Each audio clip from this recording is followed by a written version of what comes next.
Hello, and welcome to Ask Dr. Dawn. The opinions expressed in this program are those of the speakers, and this is a program intended for education and entertainment. It should not be construed as a substitute for a medical consultation.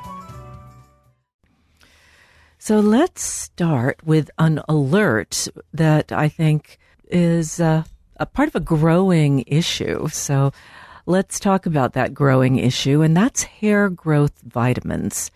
A lot of people, as they age, notice thinning and perhaps deterioration in terms of the number of active hair follicles. People who have a maternal male relative with male pattern baldness are likely to experience hair thinning. Many will not go bald. Women would tend to have a sort of diffuse thinning, but nobody likes that change, or at least very few people do. And so I wanted to point out that those formulas and supplements that are advertised to help with hair growth, not so much the topical ones, but the hair growth vitamins contain a potential issue. And most doctors don't know about this or forget about it at critical moments. And that's one of the ingredients that you often find at very high levels in these vitamins, a B vitamin known as biotin. Now, biotin is quite harmless, and you can take very large doses of it. But the problem is that those doses, as with all B vitamins, they come out in the urine in fairly short order. Anyone who takes a B vitamin complex will notice that they have a very bright, cheerful urine color for about 4 hours after they take their pill. That's how fast it gets through the system. Now, of course, a lot of it does get absorbed, but B vitamins are things that we need on a regular basis. We can't synthesize them. And there are many interesting multisyllabic deficiency diseases associated with B vitamin deficiency. However, they can have a bad effect on lab tests. They can make lab tests less accurate. And some of these tests are tests that are done all the time in clinical medicine. And the ironic thing about the tests are that the biotin can actually make the results look too high or too low. And so it just messes up the focus of these lab tests. So I'm going to read you a list of the tests that are noted to be affected by biotin. And if you're taking large doses of hair growth vitamins and you've got a physical coming up, I strongly recommend that you stop taking them for at least 48 hours before you get those blood draws for your physical examination blood tests. So here's the list. Thyroid function tests, including TSH, the thyroxine, which is T4, the triiodothreonine, the T3, all of these can be affected. Troponin tests, and these are used to diagnose heart attacks.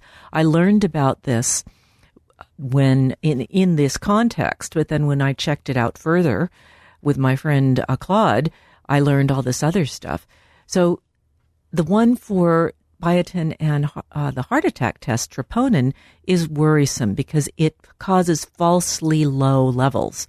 So if you go to the emergency room with chest pain, one of the things that they're almost certain to do is run a troponin. And if you have high levels of biotin on board, you might get a false negative, a normal troponin level, when actually there's heart enzymes that are leaking into your bloodstream that would tell the doctor that you're in danger of damage to your heart or already have some.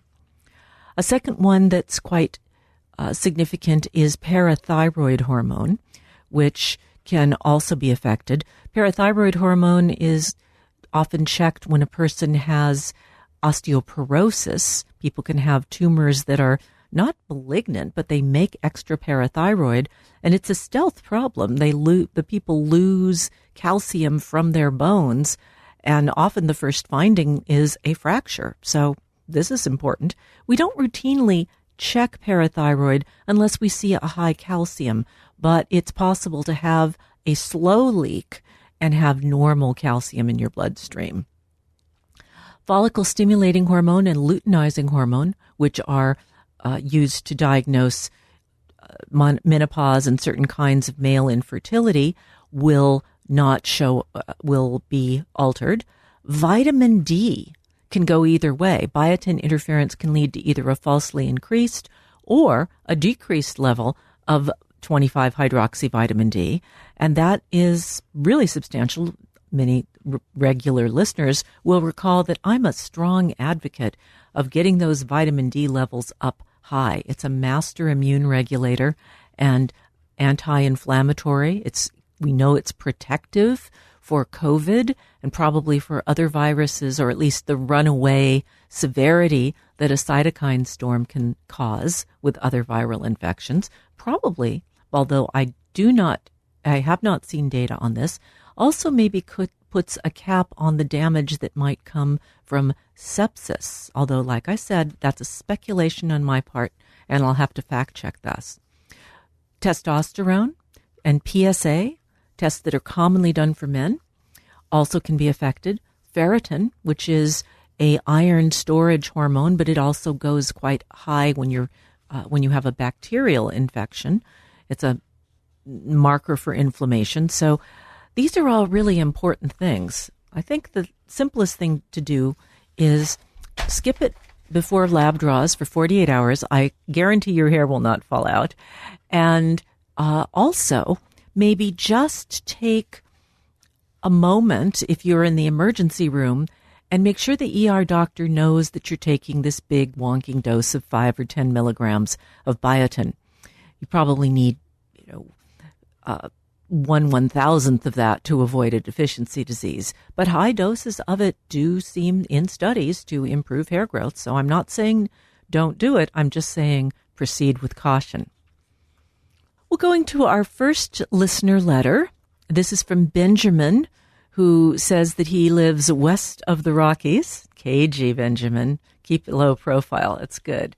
And I just want to say that Benjamin sent his letter by going to askdrdawn.com and clicking the Contact Us button. So I want to encourage people to consider that option as well. Benjamin writes, longtime listener, first-time caller. My wife is pregnant with our first. Congratulations. We received some new pots and pans for our wedding. They claim to be this new non-stick ceramic-based technology that is non-toxic, BPA-free, blah, blah, blah. Specifically, we have pots and pans by Green Pan with Thermalon technology and Caraway baking pans. We're millennials and feel burned by the promise of non-stick kitchenware that a decade later turns out to be poisonous. I'm worried about these new wares that toot the same promises with the new made-up trademark names. All of these products contain caution users against abrasive cleaning and too high of heat. Do you have an opinion about these types of cookware? Is the convenience worth the risk of some future discovery of toxicity?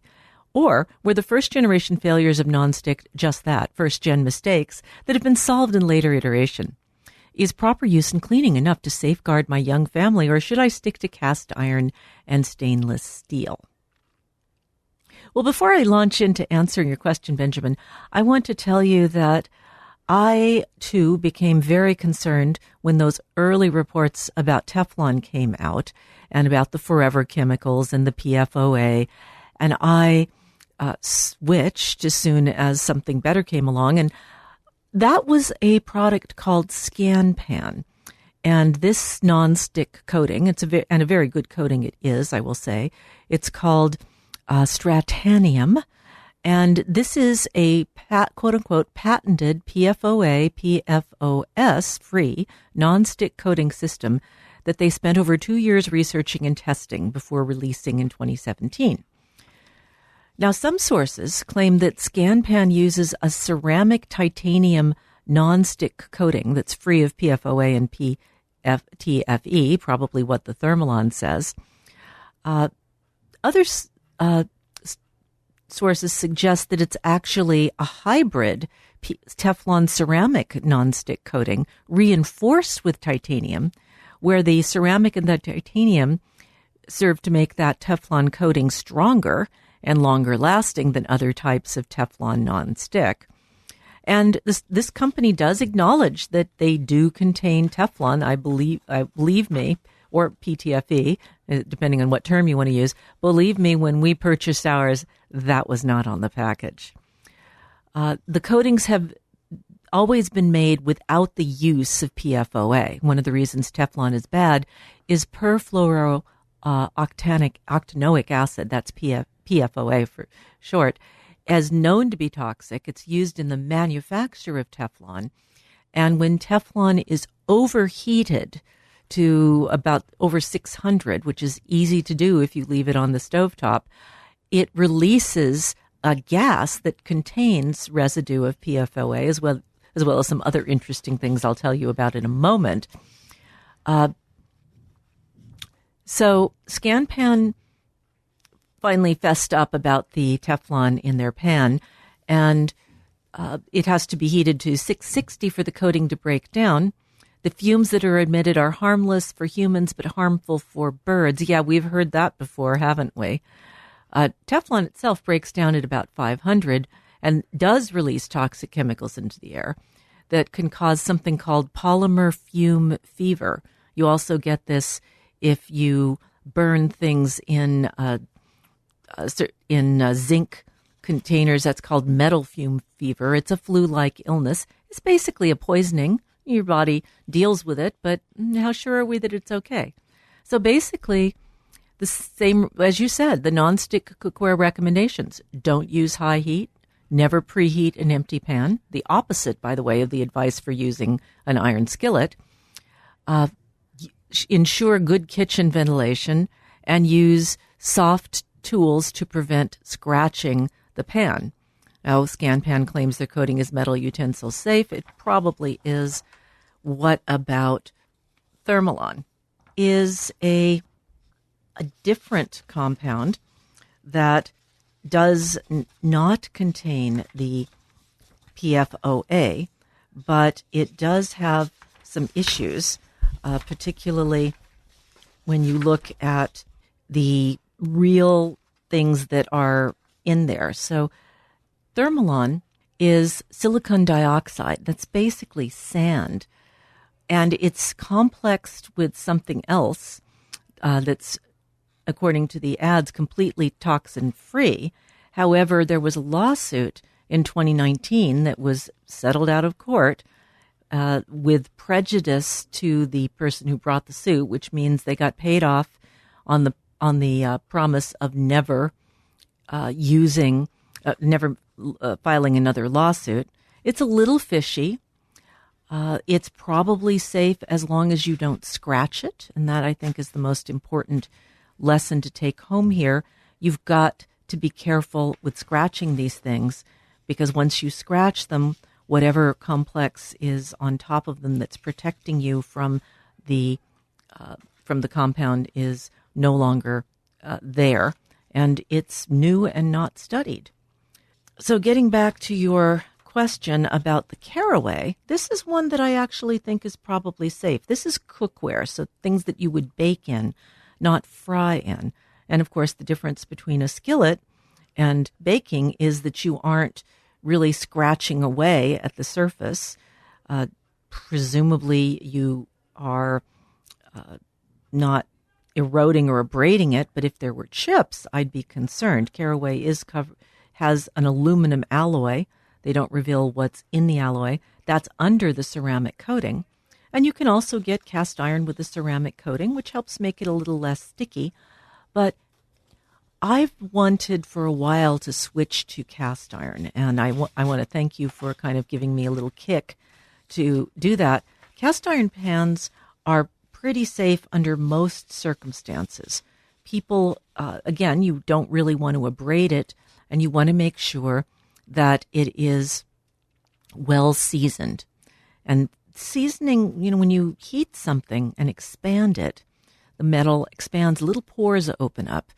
And then as soon as you clean the pan, you're supposed to clean it immediately after cooking with just hot water, no soap. and then put it back hot on the burner and heat it up again and put some oil. And the oils that are recommended are grapeseed or avocado oil. And then turn off the heat and let it soak in. And that creates a sort of coating that's temporary. Of course, it cooks off, and so you have to do this every time you cook. But the people I know who cook in cast iron are adamant that it is very nonstick. And I would say with a pregnant wife, you might want to put those away because you just can't be too careful. Your children are already, and your wife are already likely to be exposed to PFOA in the groundwater. It is the reason they call it a forever chemical is because it gets in to the groundwater. And although Teflon does not release this directly, you have to heat it, and then it's very small trace amounts, but you don't want to breathe it. However, in the manufacturing process, it has gotten into the water table, and just about everybody on the planet has a PFOA level in their blood because most of us drink water. However, PFOA has declined since 2002, and the FDA stopped the use, or the government stopped the use of it in the production of Teflon. Hasn't been used in that since 2013. So most likely it's not releasing that particular acronym. But the real problem here is, well, like BPA. You see all those plastic bottles that say BPA free? Well, that's great. But you know what they have? Instead of bisphenol A, they have bisphenol B or bisphenol C or bisphenol D or other chemicals, which are even less well studied, but based on analysis of their chemical structure, probably fit into the hormone receptors and have the same health issues that we're all concerned about. And this PFOA stuff is nasty. It's definitely got studies showing that it's carcinogenic. It's unfortunately, these PFAs are used in packaged consumer goods. They're lining the linings of certain bags of chips, and according to the CDC, they can raise the risk of certain cancers. They can decrease vaccine response. They're associated with low birth weights in infants. That could be a third variable problem based on the junk diets that the underprivileged people in our country eat. Increased cholesterol, never good. High blood pressure, likewise, never good. And there was one study of workers who were exposed to PFOA at a DuPont plant, and they found a significant association between kidney cancer and the presence of PFOA in the blood of those who died of it. So, soft data on cancer. You don't want to breathe this stuff. You don't want to drink any more of it than you have to. And I certainly wouldn't want to burn a pan in the kitchen of a pregnant woman. So maybe you should buy a nice cast iron pan and watch some YouTube videos on how you keep it seasoned. Let's go to our first caller. Tell me your name and where you're calling from. Well, this is Francis from Santa Cruz. Hello, Francis. Hi there. I of course, love your show, and I'm listening to it much more now that I've gotten the KSQD app. I'm often out of our listening area, and now I'm catching more of it. I have a couple of questions. Of course, I enjoy very much your call with Rose Aguilar, which KSQD broadcasts weekday mornings at 10. She'd been off the air for some months, and when she came back on, she explained to the listeners that she'd been caring for her father. He died 3 months after a diagnosis of what she described as a small cell prostate cancer. It killed him very quickly. And she was talking about his diet. He'd always struggled with weight, and his diet was very poor. a lot of processed meat, a lot of food that we now realize is bad for us. And she's been having a lot of guests who've been talking about nutrition. And one in particular got my attention. Her name is Dr. Anne Pitier. She's a radiation oncologist, and she's involved with Tacoma Valley Radiation Oncology Centers and the American Institute for, is it Cancer Research? But in any case, she was talking about the values of a plant-based diet, and I've been making efforts to be more aware of what I eat. I do have vegetarian days. I aim for chicken or fish or salads, blueberries in my oatmeal type thing.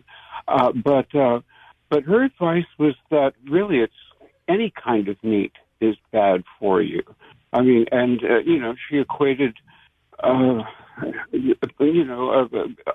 cooked salmon with ultra processed lunch meat, and an egg is almost as bad as having a slice of bacon.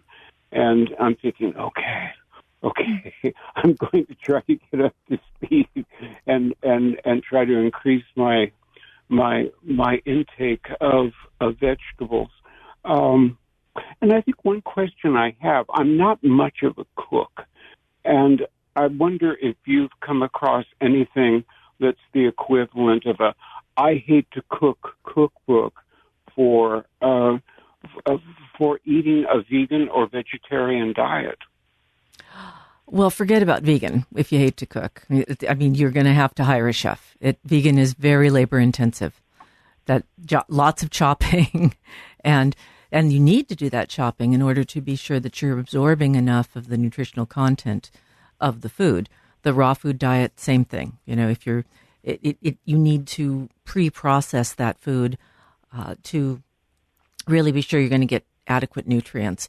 That depends on the age, of course, but the older we get, the less efficient we are at making stomach acid. And unfortunately, we're sort of in a social crisis in this country at the moment. So everyone's stomach is churning and they're not turning out. They're eating, listening to the news. They have a high sympathetic tone. They're sort of in a low level of frantic fight or flight. And that plays havoc on your ability to extract nutrients from plants. So you either end up drinking some apple cider vinegar and chopping things up. For vegans, I'm really emphasizing this for vegans more than vegetarians, because vegetarians do get animal products and vegans don't.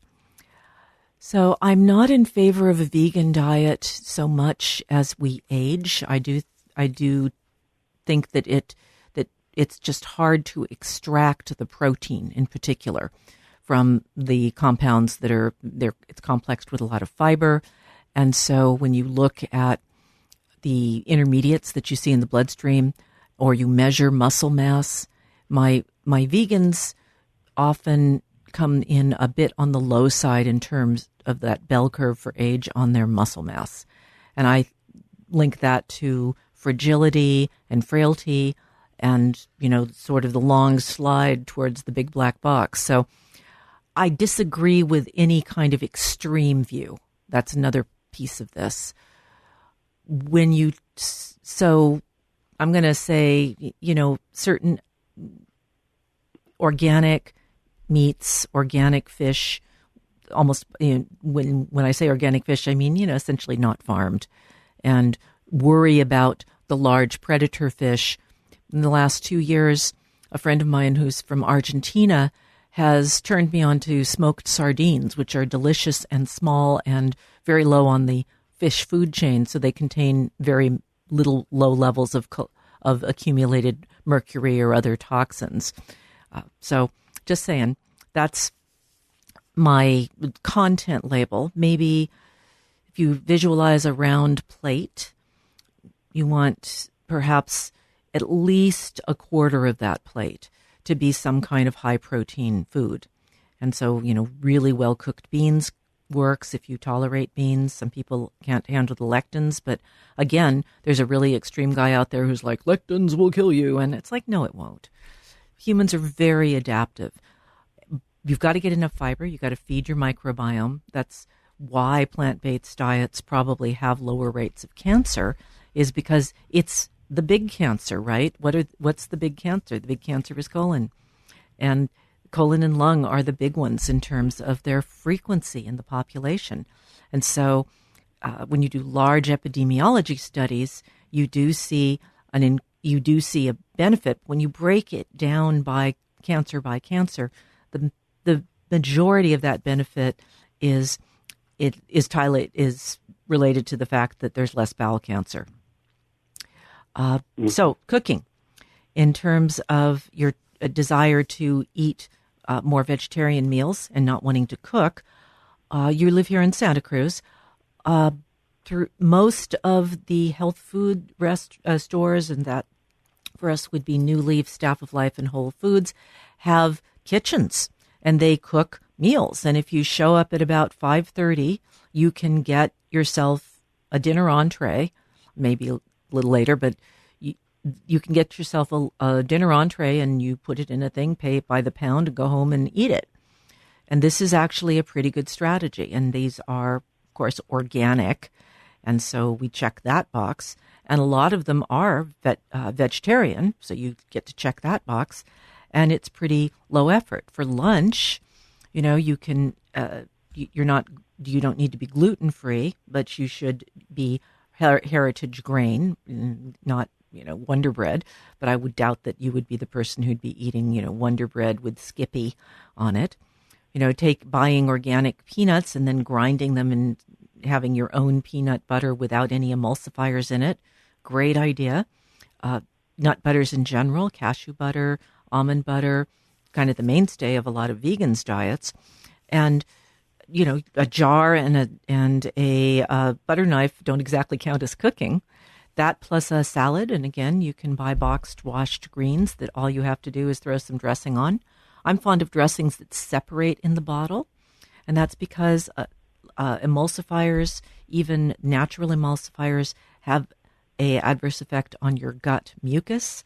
And there are important anti-inflammatory bacteria in your microbiome that actually live on the mucus. So it's like you're taking away the food of the thing that you actually want there to be a lot of, and that's never a good plan.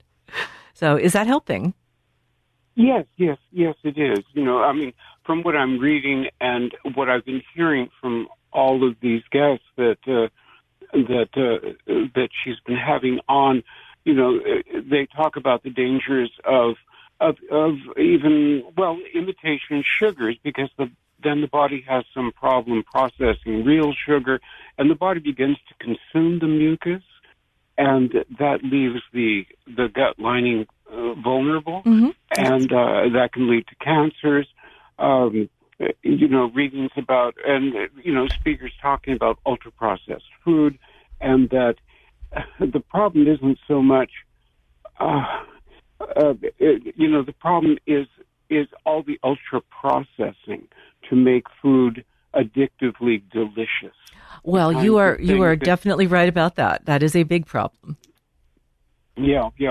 So, but I'm not opposed to cooking, although from what I'm reading and from what I've heard, to make a healthy meal is going to take a lot longer than something that's not as good for you. But still, I would like to become more of a cook. Mm-hmm. But all the basic cookbooks I come across are not going to lead me in the right direction. Actually, you might want to take a look at there's a column in the New York Times that's like the 30-minute meal. And that may not be the exact title, but it's a feature, and they have a lot of stuff in the archives. And they would undoubtedly have vegetarian meals or meals that were healthier, and you can look at what's in it and decide if it's on your allowed list of ingredients. I want to comment on the artificial sugar issue. there are a lot of different artificial sugars, and they're all frankenfoods, right? The one that seems to be the safest is stevia. The xylitol and the erythritol particularly erythritol has some implications with heart disease. Saccharin, which was linked to bladder cancer in rats and then has failed to actually associate with cancer in humans, has an aftertaste. And, of course, everybody has their favorite reason to criticize NutraSweet or to criticize Splenda. And I agree with those criticisms, although I think small amounts of those are probably well within the body's ability to metabolize. I tend to try and be all natural sugar, low sugar. If you think about it, granulated sugar is a processed food, right? That's not is not found in nature. What you can find in nature is honey, and otherwise, you're once you get into cane sugar or coconut sugar or anything like that, that's a processed food. So if we're going to be pure about the processed food thing, I worry about microplastics in the processing plants. Have you thought about that? I mean, they're factories, right? They chop things up, they run it through pipes, they extrude it through molds, they reshape it, and then they carry it places in large plastic-lined metal tanks and run it through more tubes into the packaging plant. So lots of microplastics are eating food that's processed, even if it's healthy, organic processed food, is something I'm moving away from. And so I'll point out that, like I said, having other people cook your food with good ingredients real time in a kitchen is not such a bad idea. And I like, for cooks, and this is something that I've taught to the residents at the hospital, at the family medicine residency program that got started last year and plan to teach it annually, is you spend a couple of hours on Sunday in the kitchen. And while you're there, you maybe make some bone broth in the slow cooker, and you make some grains, barley, quinoa, and you put them in glass containers, no plastic, in the fridge. And you chop up some celery, and you grate some carrots and chop up some onions, maybe make some sauerkraut. You spend a couple of hours just chopping and madeleine and blending stuff, and you store it as separate ingredients and then throw them into bowls. You come home from work, and it's like, okay, scoop of barley, and I liked that barley with this teriyaki sauce, so I'm going to use that, and I'm going, or maybe Bragg's amino, or whatever, and then you're going to throw in some grated carrots, and you're going to throw in some black beans, and you're going to throw in maybe a few cashews for crunch, and you've got a high protein, completely vegetable based, except for the bone broth, which you might have a cup of heated bone broth on the side to wash it all down. You've got an extremely healthy meal there that probably checks all of the extreme boxes, except, like I said, for the bone broth, and gets you into get you at the table eating in 7-10 minutes. Mm-hmm. Okay. Well, thank you. You've given me some great ideas. You are very welcome, and thank you for calling. Okay. Bye-bye. Bye-bye. Let's take a look at what Linnea has to say. She heard the last call and suggested the How Not to Die cookbook. And Linnea, thank you so much. I love crowdsource responses. And so recommending to our last caller that maybe he look into the How Not to Die cookbook. Sounds like a good book to read. And I think there is actually a popular health book called How Not to Die. And of course, if you have a publisher, one thing your publisher will always ask if your first book sells is, can you do a cookbook? Because the cookbook market is one of the most enduring and profitable aspects of book publishing, and ironically enough. So, hey, let's go with it. How Not to Die cookbook. So the next story, we have a few counterintuitive findings in cancer that I found quite fascinating. So when it comes to cancer, aging is a double-edged sword. Age is considered to be and is the most important risk factor for cancer, and that's because genetic mutations build up in cells over years and decades and ultimately drive the development of cancer. I used to describe it as kind of a bingo card where the longer you stay in the bingo game, the more likely you are to get 5 across. And 5 across is mutations in all of the oncogenes that are needed to get a cancer rolling. Turns out there's a lot of epigenetic stuff going on as well. So that's where many of the environmental risks come from. We had a natural experiment a few years ago where identical twins were both astronauts. One went to space. One little piggy went to space. The other stayed home. And the one who went to space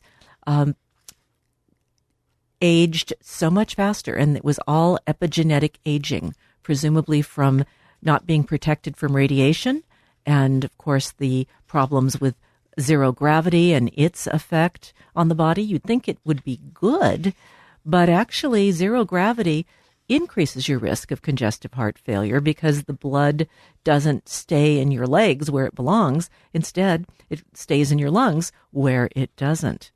So we don't send people with congestive heart failure into space anyway, but we can do animal models, and that's how we learn that one. However, new evidence getting back to cellular aging. This study was published in Nature. It came out of Memorial Sloan Kettering Cancer Center. And this is about advanced age.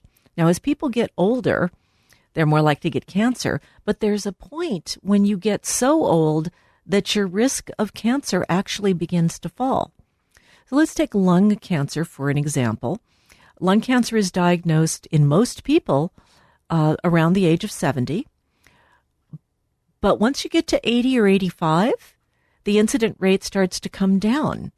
And the research shows that the aging cells actually lose their capacity for renewal and therefore for the runaway growth that happens in cancer. Our previous caller was talking about the small cell prostate cancer, and that's an example of a runaway growth cancer. If you have small cell prostate cancer, most of our therapies won't work, and it's extremely aggressive and moves very fast. And so that was the situation that he was describing. For Rosie Aguilar's father, the findings about the aging cells are also backed up by previous studies looking at prostate cancer epidemiology. The very old men, we're talking in their 80s, who get prostate cancer tend to have much less aggressive prostate cancers. And this was related to iron, oddly enough.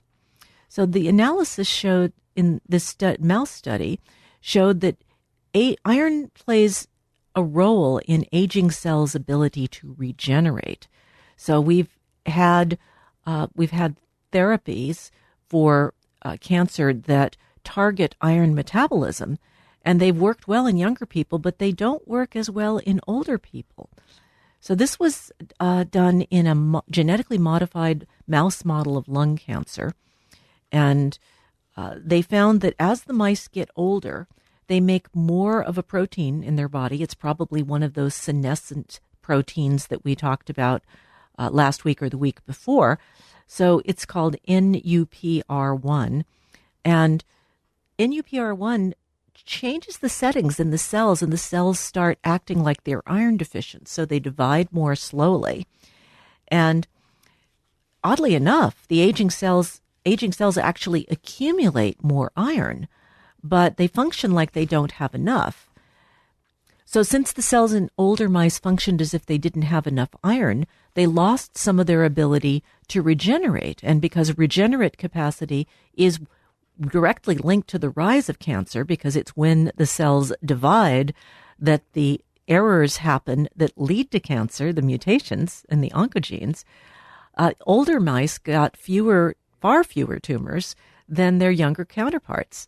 And they could reverse this by giving the older mice additional iron, or by chemically reducing the amounts of NUPR in their cells. It rejuvenated the cells so that they were more effective cancers. But an offshoot of this is that giving in mice that have damaged lungs, and presumably in people that have damaged lungs, and COVID really damaged a bunch of people's lungs, and they're still having problems with their ability to function.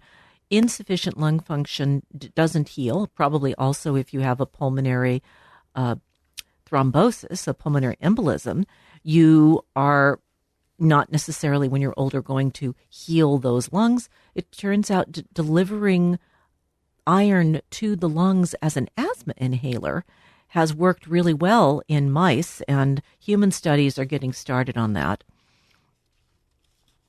But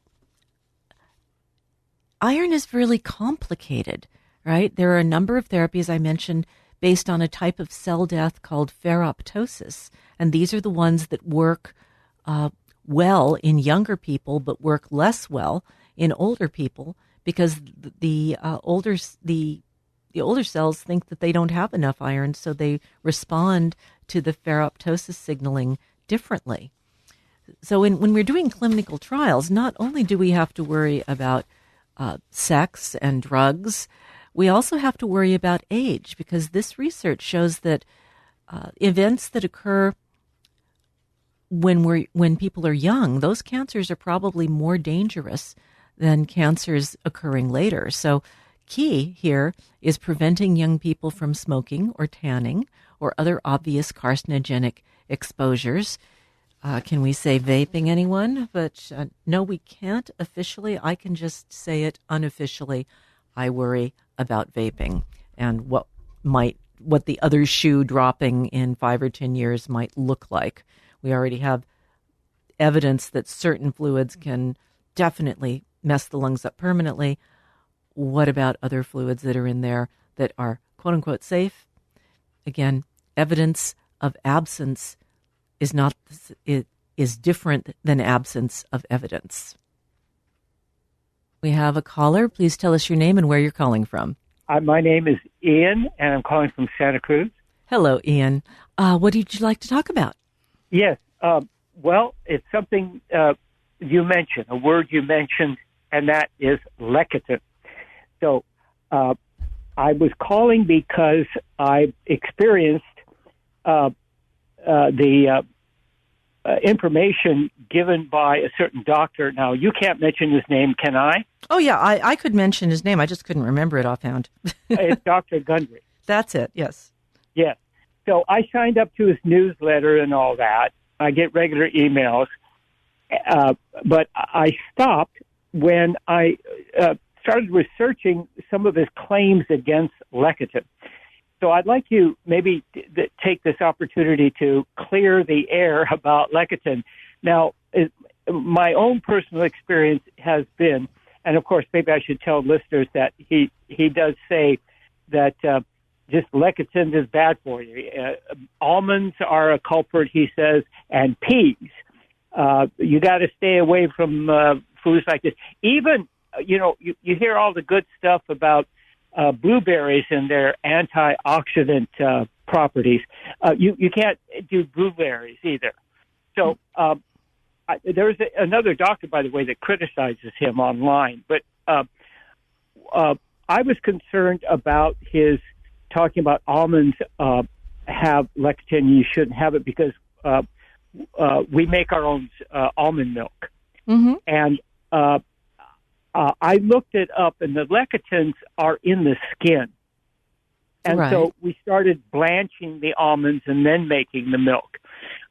So again, would you clear up the issue about lecithins? Sure. I need to back up a little bit and talk about the fact that many things, lectins are a protein. They're made as a defense mechanism for by the plant to keep itself from being eaten, because the plant wants for example, the almond, that's a seed, right? So the seed wants to actually plant itself, get into the ground. It has that heavy shell. The idea is it's going to break open and get in contact with the soil and have water and sun and grow a new almond tree. That's the mission of an almond. Now along comes animals, and animals want to eat the almonds, but almonds are pretty hard to open until you start getting humans with rocks, and then suddenly they become a food supply, right? So but there've been primates smashing almonds open with rocks for a very, very long time. So lectins are a defense mechanism. Some lectins are very, very toxic, which is bad. Like the ricin is in castor beans. Do not eat castor beans, you will die. We had a big castor bean tree in the house area where I grew up. We didn't own that house. We could not cut down the tree. So my parents, from the time I could talk, they were like, do not eat those. I was a very fussy eater, so I was not about to eat anything with spikes on it. But that's beside the point. They knew that they had a poison around, and they were trying to keep their kids safe. But a little bit of poison is actually good for you. So the main reason that ricins are considered bad is not because they are toxic, but because they are anti-nutrients and they can interfere with the absorption. So you'll sometimes read about goitrogens, right? So if Brussels sprouts and all of the crucifers, which we know to be really good anti-cancer, superfoods, like broccoli sprouts, for example, have your gut turns it into sulforaphanes. It's anti-cancer, anti-inflammatory, anti-Alzheimer's. It's like, the holy grail of nutrients. And also it helps prevent breast cancer. My God, the thing is just like the Swiss Army knife of good stuff. And but they also contain goitrogens, which interfere with the absorption of iodine. So if you are an herbivore and you are eating tons and tons and tons of watercress or Brussels sprouts or wild broccoli, you can actually get a goiter because you're not absorbing your iodine.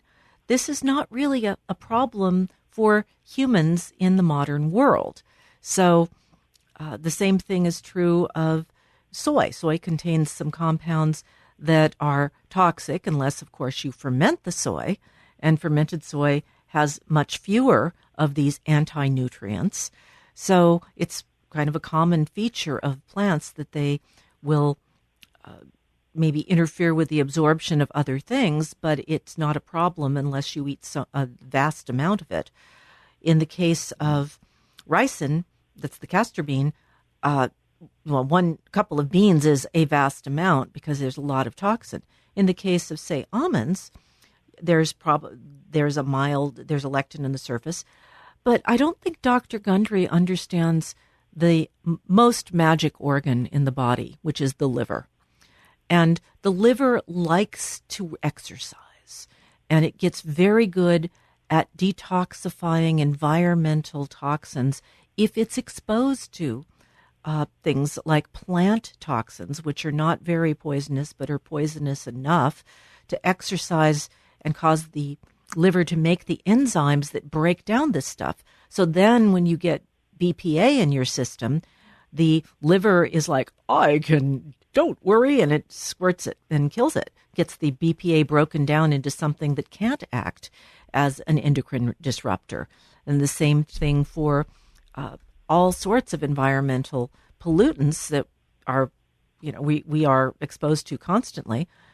Our liver protects us from them, but the more practice it gets and the more different compounds at low levels, the better it gets at making those enzymes, those cytochrome P450s that do the secondary and the conjugating enzymes like COMT, which puts a methyl group on things and is, absolutely critical to the breakdown of your own hormones and to the breakdown of environmental toxins. The vegetables make you make more of it. So it's kind of like you've got to understand the dynamic. I mean, people can injure themselves exercising, but if they don't exercise, they injure themselves more. Does that make sense? Yeah. Yeah, so I think that there are people who are really sensitive to certain lectins and they shouldn't eat them, and they generally know who they are. And it's like, if you get a stomach ache for every time you eat something, don't eat it. That's kind of right. There's an old joke about that. Doctor, it hurts when I do this. Well, don't do it. Yes. Yeah. Dr. Gundry, by profession, was a surgeon and an inventor of surgical apparatus. I did not know that. He touts that a lot, but that doesn't mean that he's an expert when it comes to nutrition. Would you hire a master plumber to work on your electrical box? Yeah, right. By the way, before I go, would you just clear up what you said about soy? Fermented soy, like tempeh and tempeh and natto is another one. Those are I love tempeh and tofu. Tofu is not fermented. So just to clarify, right? Are you saying stay away from tofu and just supplement with the things like tempeh? Is that what you're recommending? Actually, I think that the compounds that are in edamame, you want to be careful about how much edamame you eat, because that's a fairly powerful anti-nutrient. But and there's some other things in it I don't remember at the moment, but it's like, you shouldn't eat a lot of edamame. Once you turn it into a processed form, it defangs, it removes that chemical. Tofu is a polymer, if you will. It's sort of, tofu is kind of like, it's not fermented the way cheese and tempeh is. Tofu is kind of like Jell-O. It's changed from the original compound into a cross-linked thing, but it's mainly done with lime. Like, when you cook fish using lemon juice, they call it ceviche. But the fish is raw, but it seems cooked because the chemical structure of the fish is changed by the acid. And so something similar happens with tofu. You can think of that as soy ceviche. It's probably the closest analog that you might be familiar with. So the anti-nutrient properties in the bean, when you make it into tofu, are lessened? About by 90%, yes. Okay. So that means that the tofu would be okay to eat. That's right. Because it has been processed. Right. But it's a kind of, it's not an ultra process. I mean, just if you take something and cook it, like you take rice and you cook it, you're processing it. But you're not ultra processing it unless you grind it up and then turn it and then extrude it and then deep fry what you extrude and call it a rice crunchy or, something. Mm-hmm. Then it's ultra processed. Okay. Well, thank you so much for clearing all that up. I really appreciate it. Well, my pleasure. Thank you for asking a question that I'm sure is on many people's mind. Have a wonderful evening. Same to you. Thank you. Bye-bye. Well, that's about all for this week's podcast. Please go to AskDrDawn.com for news about our future plans. For now, this is Dr. Dawn saying so long and stay healthy. Ask Dr. Dawn is brought to you by Jiva Media. Production and editing by Charles Bansky. Music by John Scoville.